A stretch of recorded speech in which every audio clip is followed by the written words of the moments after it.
Hello mga kabay, good morning, welcome to my YouTube channel.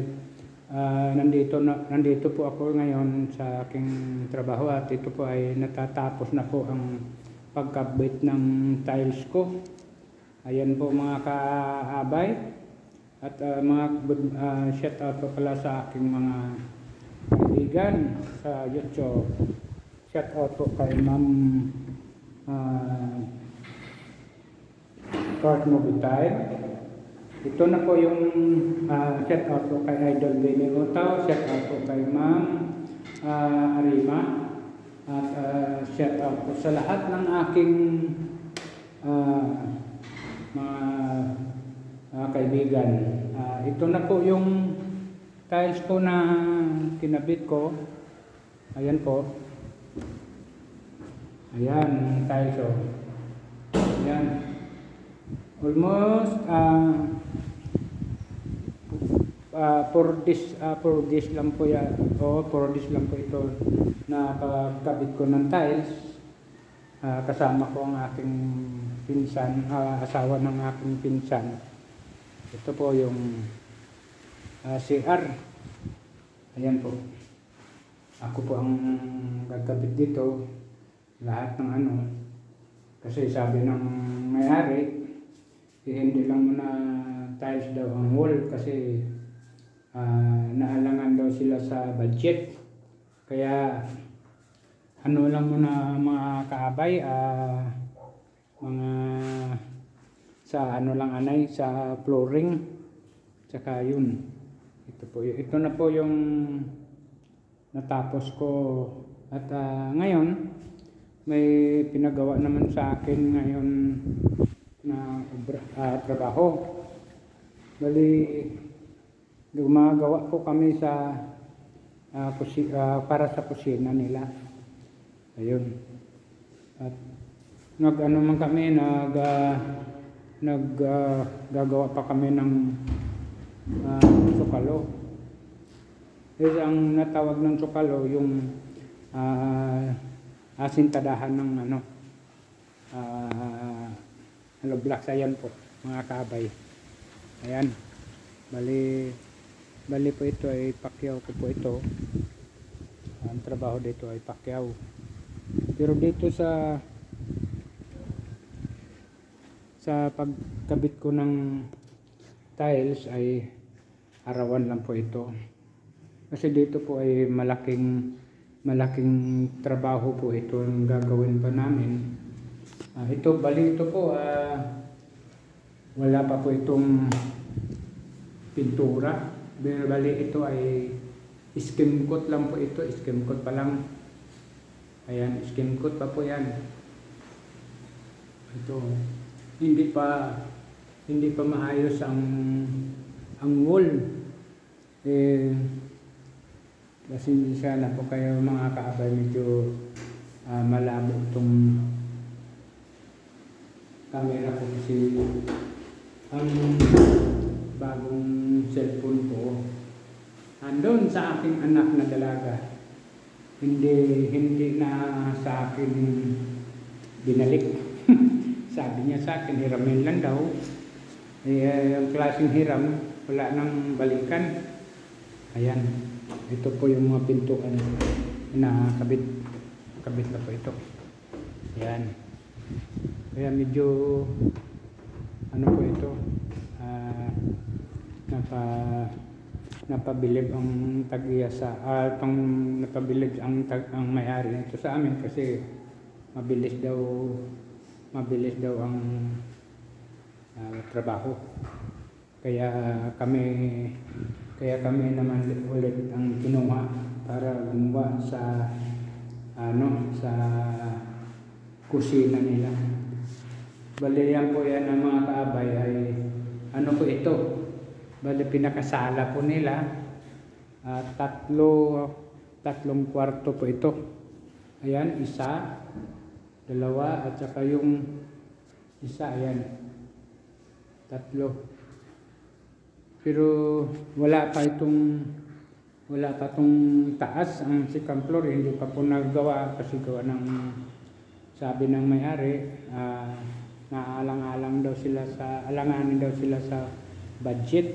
Kaya pinauna lang sa amin yung kusina. Pero kami pa rin ang gagawa dito sa bahay nila. At may gagawa pa kami ng kanupi. Ayan o, kanupi. Ayan, mga kaabay. Lalagyan pa to slab para sa kanupi. Paikot. Kaya sabi ko nga, pakyaw pa rin kasi mas maganda ang pakyaw. Kumikita tayo. Pangalawa, mabilis ang trabaho. Saka hindi ko po gusto na ang trabaho kahit pakyaw tayo nang hindi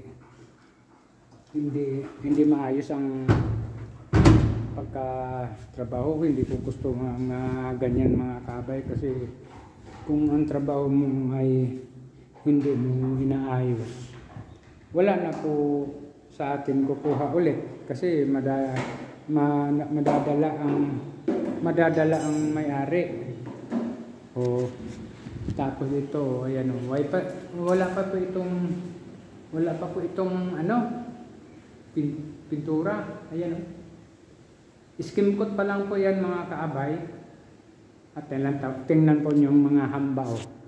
Wala pa. Ayan o, mga hambaw na napakarumi pa. Kasi sabi ng may-ari, papahuli na lang daw ito. Uunahin lang daw yung kusina. O yan, para sa breaker, wala pa. Ayan, para breaker yan sa kuryente, sa suga nila, ay sa ilaw nila. Kaya hindi pa naayos. Pero nito mga kaabay, ito pa nga, wala pang mga grout. Ang iba, wala pang grout. Ang iba mayroon na, pero madali lang po ito maglagay ng grout. Kaya kung sino po ang gusto magpakabit ng tiles, o lalo na sa mga kaibigan natin sa YouTube, pwede nyo po ako kontakin. Mayroon na din tayong natawag na foreman. Pwede natin kontakin at gagawin natin foreman. Kaya ako lang mga kaabay, lang to sa akin, bali ang skilled ko ay mason, tile setter. Kung may papagawa ng mga extension, kaya man natin. Hindi naman yung puro na lang, masonry. May alam naman tayo ng konti. Kaya kaya natin magtatrabaho ng kahit papaano. At ito ay nakita ng may-ari nandun sa abroad, na nagustuhan niya ang pagkabit at ang paglagay ng itong pattern. Ayan ang pattern. Nagugustuhan niya, kaya sabi niya sa akin, sabi niya sa akin yung mama niya, maganda raw pagkabit, kasi sila sa nito, sa pattern. Ayan design. Pero mas maganda pa nga yung para mas mabilis ang trabaho, yung mga kaabay nang wala nang design ng tiles. Kasi ito mahihirapan ka nito pagkakabit, kasi kailangan ilalagay mo sa pattern ang gawa mo sa tiles pag magkakabit ka ng tiles. Kaya ako sumasakit ang ulo ko nung pag-umpisa namin dito. Well, biro mo, isang araw, nagsayang ako ng isang araw para piliin lang yung mga tiles na i-pattern lang. Kasi pag hindi ma-pattern, napaka-pangit tingnan. Ito, nakita nyo itong mga kabay ito. Ito, hindi dapat to ganito. Dapat may pattern to siya. Kaso lang napakahirap ang pattern. Hanap ka ng hanap ng pattern. Siyempre, ang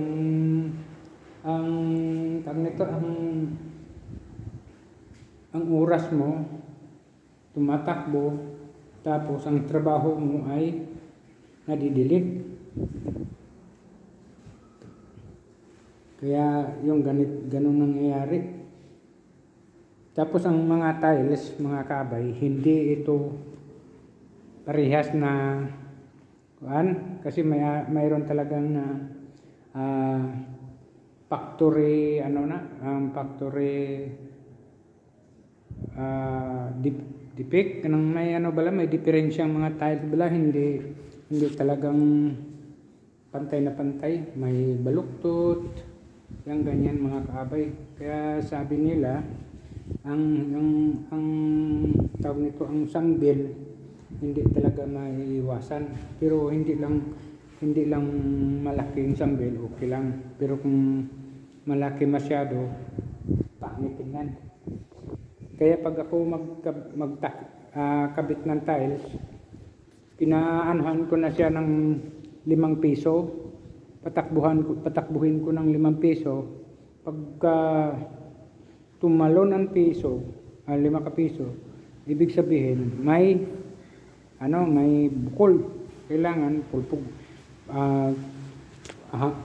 Talaga may yung pupulpog, masya, idigin natin tiles para walang sambil, siklaw ang pangit. Ayan ito mga kabay, at ayan mga kabay, natapos na, at hanggang dito na lang ito mga kabay, at mega love shout out na lang po sa inyo, at maraming salamat po sa inyong walang sawang pag-support sa aking mga video, lalo na sa aking mga subscriber, views, likers, lalo na po sa aking mga silent viewers. Maraming salamat po sa hindi pag-agsawa sa pagsuporta sa aking channel, Abay Channel. Maraming salamat ulit, at good luck, at God bless you all. Bye-bye!